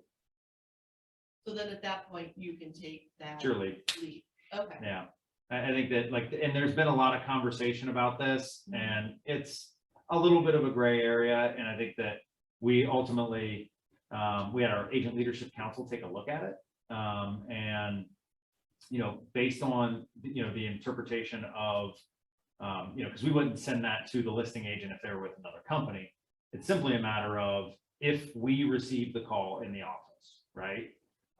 What we had, the issue we ran into is everything was being routed immediately to the agent on duty, right? Okay. So if they request a specific listing and it's listed by an agent in our office, we will transfer that over. Otherwise, it goes to the agent on duty. And then so on weekends, on Saturdays, there's not someone here on Saturdays, No. right? No. So then those just directly goes to Peaceful opportunity time, and then that's your lead. Yeah, and because I think, one place it gets into a gray area is we don't know if they tried to call the listing agent first and the listing agent didn't pick up, so they just called the office, Got it. right? what we're committed to doing is, you know, because we have a methodology, it's called your listings, your leads, which means that you can put your own name and number on the sign, you can put you know, you can put it on your website, you can click those, they go to you. But, you know, we can't control all of that. And I'll tell you that it happens, you know, we've only heard it happen in a few times where it's like been an issue. And so it's a corner case in my opinion. And now, you know, that we, you know, have active reception that is going to at least get the opportunity of the listing agent first. Oh, okay, great, thanks. Yeah. If you ever have confusion or questions about that, like, you know, by all means, just reach out. And I think that's one where if you ask 5 people, you're going to get 6 different opinions. And so, you know, at the end of the day, we want to help people maximize the opportunity that listings provide, and we're here to serve clients. So Right. I don't know of a perfect way to do that. Okay, I was just curious, like, So I feel we like have that's to a go good, to the listing agent first, if it's with us. Yeah. Right, Yeah. and if the agent doesn't pick up, it goes to the ones available. Cause I did. Or if it's anybody else's listing. I mean, if it's if it's a Howard Hanna listing, it just goes to the agent on duty. Or if they just like, you know, a lot of people just call looking for realtors. Some people call looking to sell a house. You know what I mean? Like, I had more That's renters great. call. yeah, renters, yeah. Renters was calling. Just remember, I mean, like, you know, do business any way you can, then you get to do it any way you want. If you put 12 people in rentals this month, right? Well, then in October of next year, they're all going to need to renew leases. So in April of next year, time to start talking about, you know, what it would look like to buy a house, right? So probably in January next year, probably time to get them pre-approved and start spot checking credit. So, I mean, there are people who run a year-round sales business, but still they'll put people in rentals because it's like putting a buyer on a shelf. Well, I'm going to go get that one out in October, and I'll get this one out in November, and I'll get this one out in December. You get paid on rentals.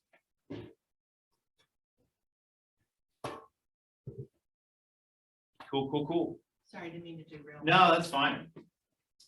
So I'm going to give you just a quick and dirty on the transition, right? And the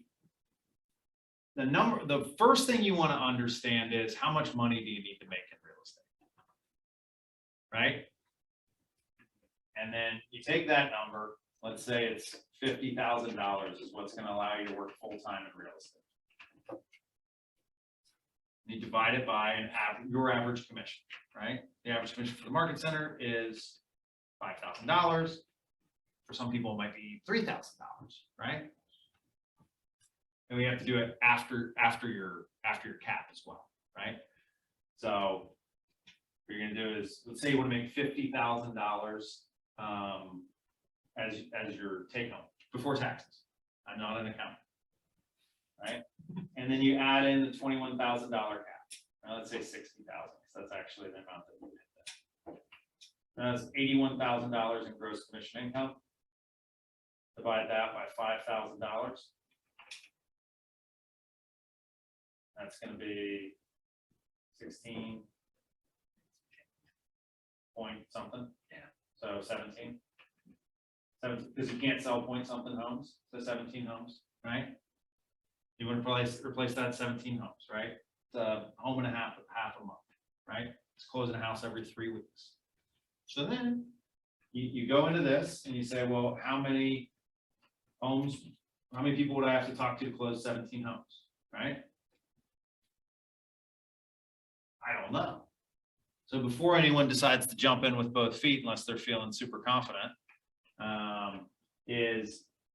this is the hard part. If you can do this over 90 days, then you can run this formula and you can decide for yourself, do I feel like I can do that? And here's what you're going to do. You're going to talk to 5 people a day for 30 days. And you're going to track who you talk to, about what, when, and you're going to get them into your command. Now, after 30 days, you will have spoken to, because you're not going to do it on Saturdays and Sundays, so 5 days a week, 5 people a day, 25 people a week, that's 100 people. After you talk to 100 people, you're either gonna have people in your pipeline or you're not. And then the next 30 days, you're gonna do the same thing, but you're also gonna have this work stream. So these are contacts and these are opportunities. And you can see how many people are pre-approved, or how many people do I show houses to, or how many people do I refer out, or how many people do I do this with, right? And then over the next 30 days, you're gonna start to have business close.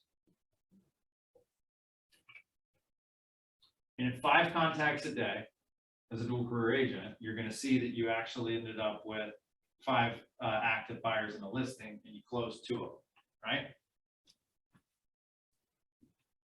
So you can close probably 2 a month if you did that every day. Or you might find that you only closed 1, right? It's 1 a month. So then you get to decide, well, I could keep doing 1 deal a month, right?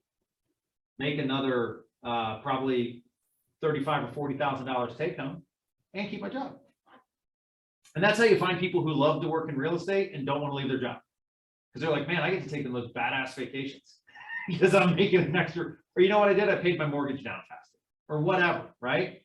Or some people look at that and they say, man, if I'm only making 5 contacts a day and I'm closing a house a month, what if I made 10? And then I can close 2 a month, which is 50% more than what I need to replace my current income, right? What the challenge is that if you don't do this, you're not building a system of accountability. You don't know what your conversion rates are. How many people do I need to talk to get a lead? How many leads do I need to get an opportunity? How many opportunities do I need to get a closing? Because then it just becomes a game of how many people do I need to talk to? That's 17 homes a month, 17 homes a year. a year. That's if it's a, on average $200,000 house, Okay. which is, the average for the market right now. I can help you with this part, right? Your productivity coaches, anybody on the team can help you figure out the math, right?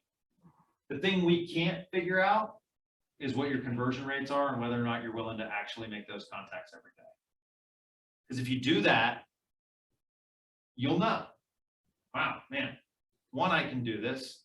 2, I feel better about doing real estate now because I've done some transactions. So the calls actually get easier. And you have some legitimate business that you can look at and say, all right, I'm going to do this for another 3 months and see what it yields. And then probably after 6 or 9 months, you're going to get to make a decision to, am I going to jump in with both feet? Right? You're supposed to have about 6 months income saved up. Yes, 6 months of income in reserves is recommended at any given time in your life.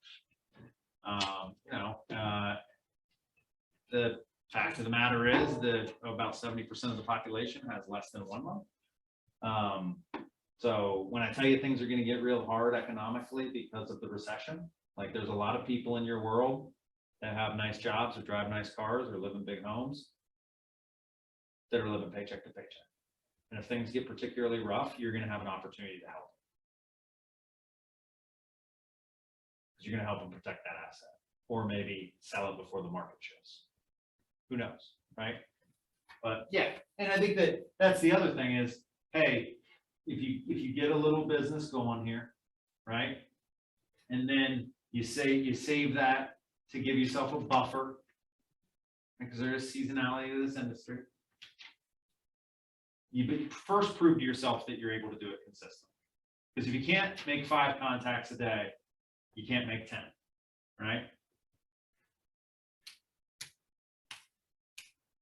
So a quick aside on real estate teams.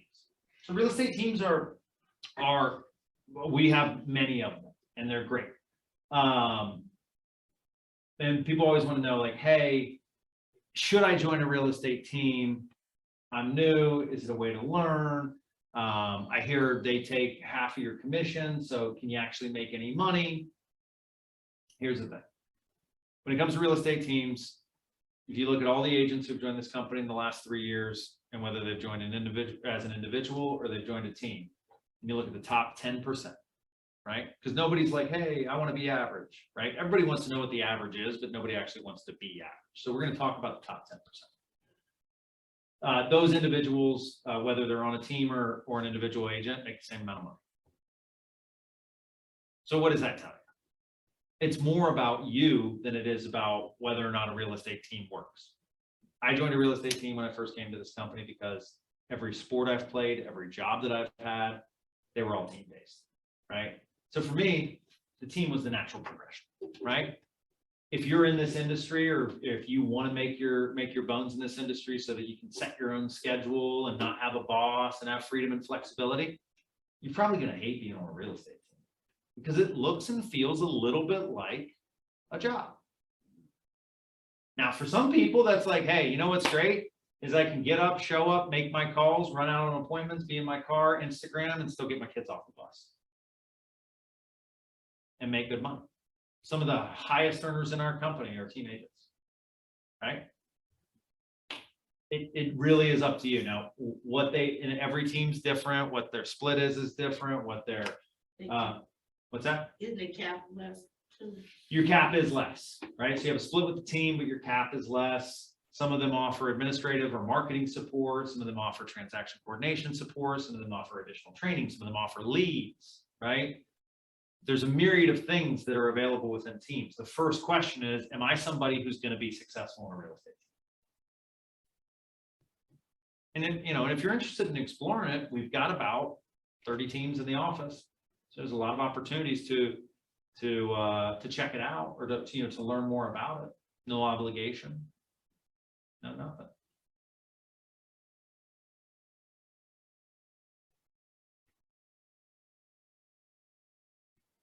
Cool. So I want to talk about something else that you all have in front of you. This is, and maybe it's and I think it's been dropped in the chat as well. So Mega Camp is an event that takes place every August for Keller Williams. And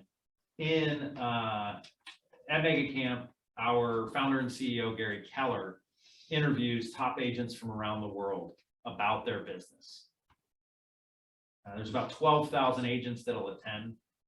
It's a massive event. It's a very exciting event. It's a very well done event. What's really cool is, as a part of the event this year, he interviewed 50 some agents, and each one of them, to be able to be interviewed on the big stage in front of 12,000 people, had to do a pre-interview and put together a one-page strategy document that modeled out what they were doing in their business that allowed them to succeed at such a high level, right?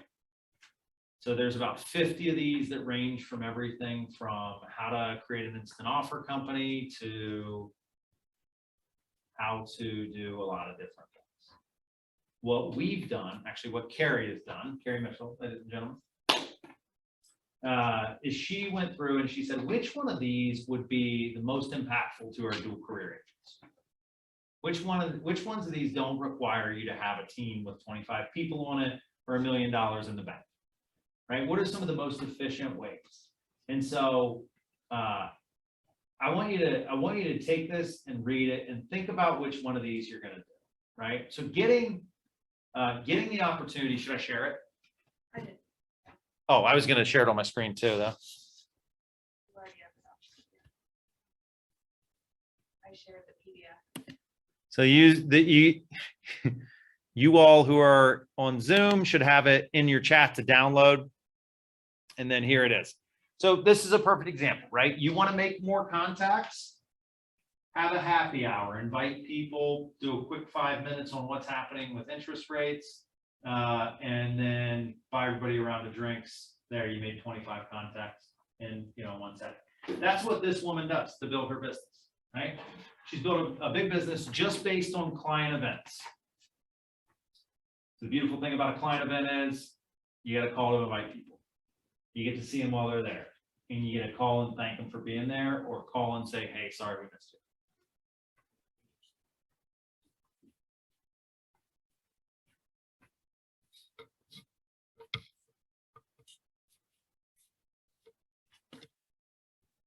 Sorry, guys. What was I sharing? Was it anything cool?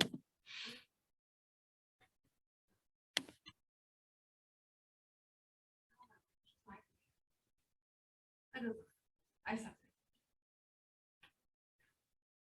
right, I'm not going to share it because if it's not sharing the right thing. So that's an example, right? Somebody built a deal based out of their sphere. Another one is an example of a niche, right? So, or a niche. We have an agent in our office who's been in business, I think, you know, since real estate's been a business. And he always says there's riches in the niches, right? And so, you know, are you in a bowling league? Do you know, play Dungeons and Dragons? Are you who was it? I think Shantina or Latoya said they got kids in sports, right? Massive treasure trove of business. You're standing around at a kids soccer game, watching them all chase the ball around. Talk about housing. Talk about the industry. Talk about who do you know, right? That's what Troy did, right? Troy used to be a see the guy that was a FedEx driver? Maybe not. Anyway, was Kenny was the farming group. So you know, for anybody that has you know, is in their car or out and about throughout the day, right? Like to the extent that you can, wear a uniform, hand out business cards, leave them behind, right? All his strategies were involved in that.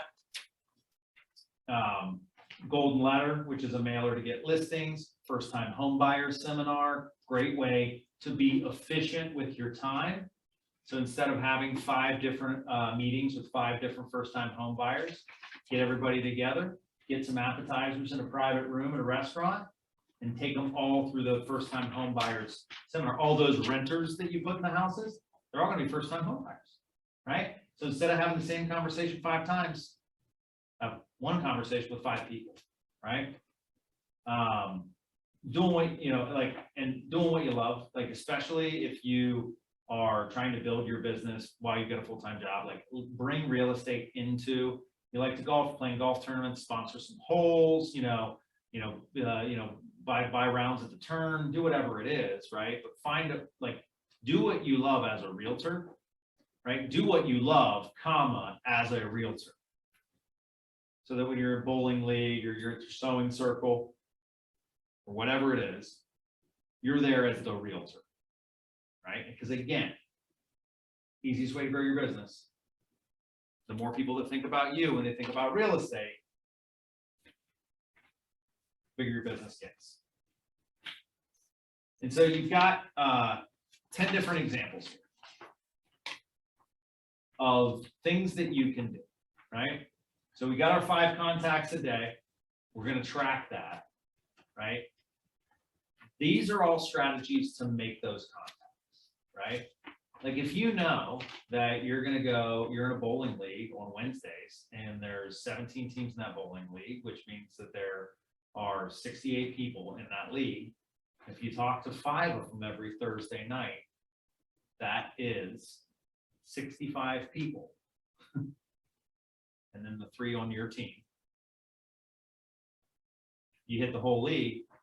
While you're doing it, going around saying, hey, dropping off some business cards. Those are your 5 contacts for the day.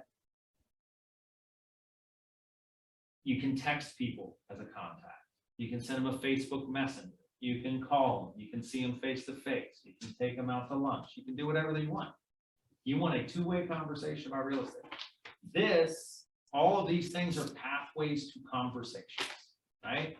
These are just more fun than picking up the phone and calling a stranger. And there's stuff in here that is going to heavily align with either being hyper efficient with your time or drafting off of an existing format or an existing forum like your place of work or the people that you know through work.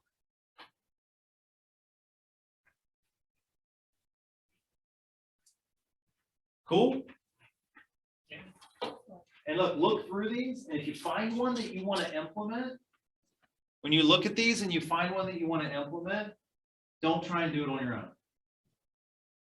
Reach out to me, reach out to each other, reach out to anybody in this company and say, hey, I really want to supercharge my SOI like Dina did. Cool. Let's build a plan, right? Your productivity coach, you're in productivity coaching, work with them. They'll help you do it, right? That opportunity is here, right? And so you just got to pick one that you like, make your contacts every day, and then do it. Oh, I took down my just do it grid. Question Yeah. Question for you, Mike. Listening to you talk about this, I got to thinking about REOs, like properties that's bank owned. Do you think that could be another avenue? Maybe contacting the bank and trying to sell some of their foreclosed properties, because the market that we're in right now, a number of banks have a lot of foreclosed properties. Mm-hmm. Yeah, we're actually going to talk a little bit about that in a sales meeting in a couple of weeks, but in a shifting market, distressed properties, REOs, short sales, foreclosures can all be a great way to build a business. And I will tell you that there's, banks and REOs and short sales and foreclosures, there's a lot of particulars to it, right?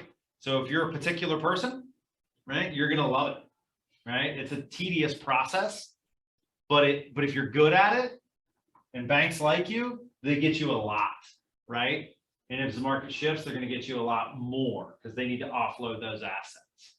There's some certifications and qualifications that are nice to have, but if you've got relationships from a banking standpoint, you can start that conversation. They'll tell you who they need you to be to get that business.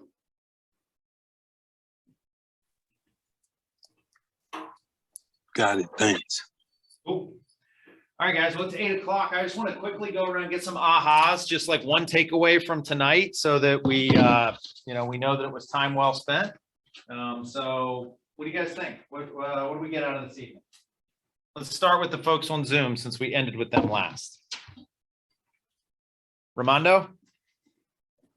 The first thing I want to say is that it feels good that a lot of us are kind of going through the same thing, and we kind of on the same quest for knowledge. As I sat here, as I always do, I took a lot of notes, and I had a lot of interesting thoughts too that came up throughout this presentation.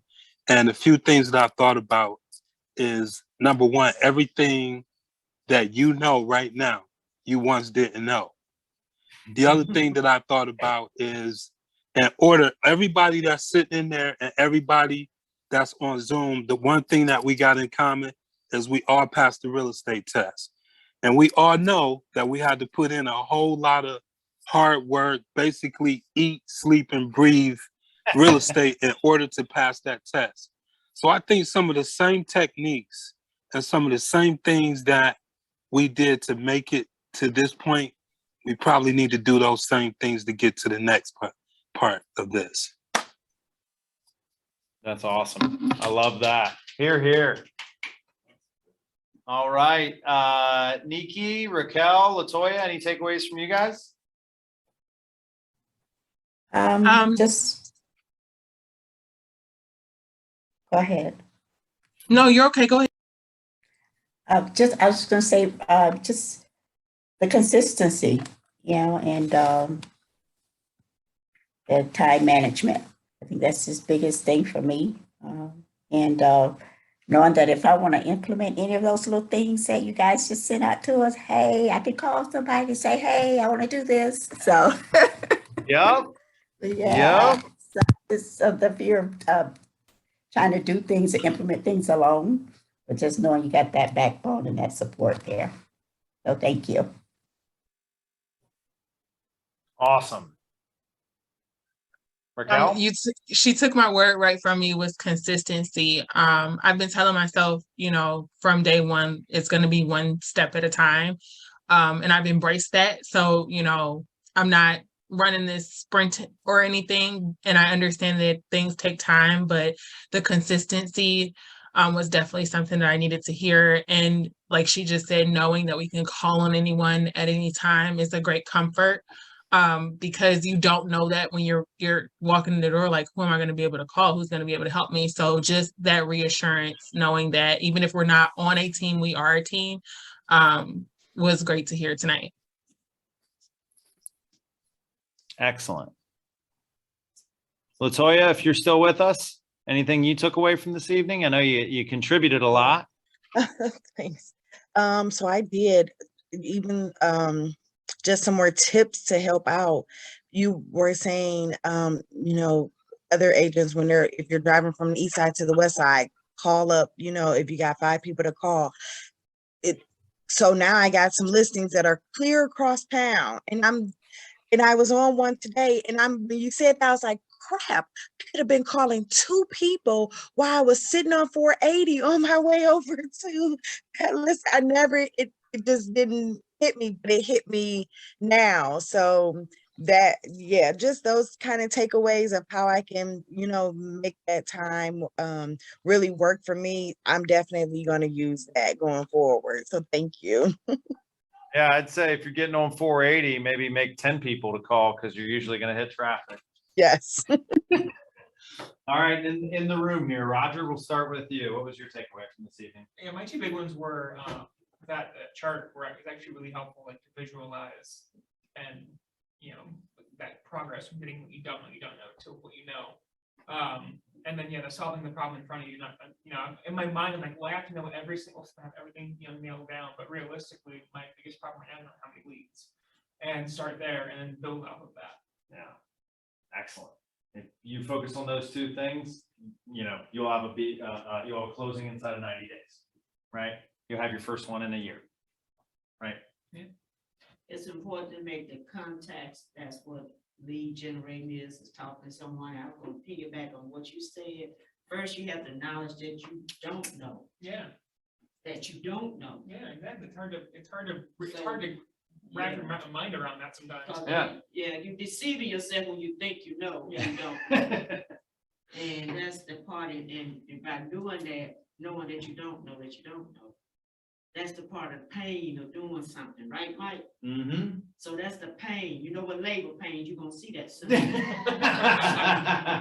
the part. Oh, I don't know about that. Yeah, that's exactly. You don't know what you don't know. I said, see, I Yeah. know you in the spirit.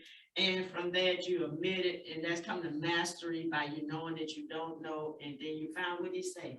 Know that you don't know it. Then you said, know that you know it.